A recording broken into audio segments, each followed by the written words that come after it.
The Central Bank of Nigeria (CBN) has reaffirmed that its ongoing banking sector reforms, particularly the recapitalization exercise, are geared towards strengthening Nigerian banks for greater contributions to national development and sustainable economic growth.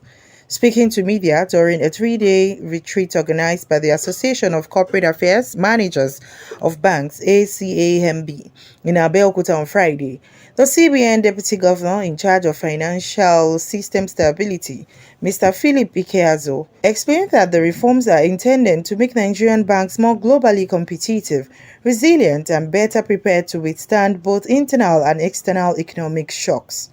Mr. Ikeazo, represented by Mr. Ibrahim Umar Azan, drew comparisons to the 2005 recapitalization exercise, which according to him consolidated the banking industry, made Nigerian banks stronger, and positioned them for regional expansion and greater economic impact.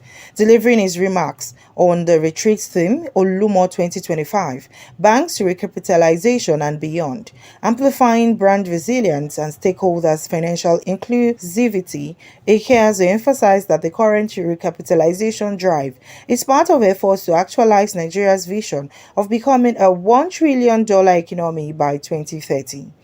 He stressed that the reforms were crafted for the collective benefit of the banking sector, the economy, and Nigerians at large.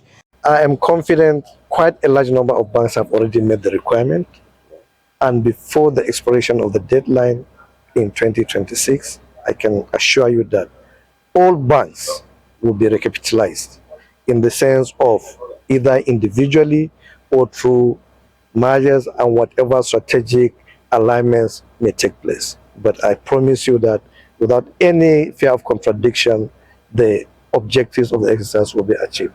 The Deputy Governor also commended ACAMB for its strategic role in promoting the right narrative about the banking industry's positive contributions to improving living standards and economic well-being.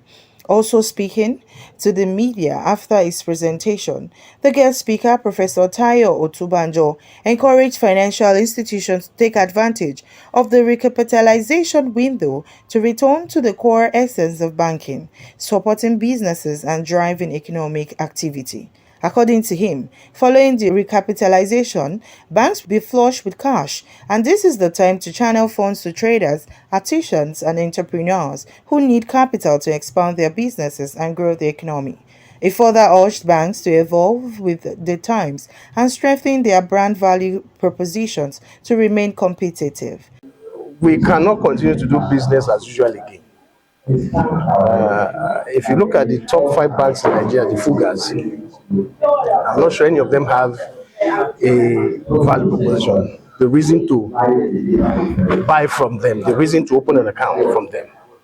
I think that with the with what we have now, there will be a lot more competition. And as a result, financial institutions must begin to differentiate themselves more effectively than ever before by telling customers why customers should buy from them or why customers should open accounts from them. Professor Otubanjo also called on banks to reimagine their visual identities, noting that the most corporate brand designs in the Nigerian banking industry still reflect European aesthetics rather than African culture or heritage. Speaking to the media, ACAMB President Mr. Rashid Bolarinwa highlighted the need to build public trust and confidence in the banking system through effective reputation and perception management. He said corporate communications managers have a critical role in helping Nigerians understand the banking sector's deep connection to daily life and national development. Our impact is woven into the fabric of Nigeria.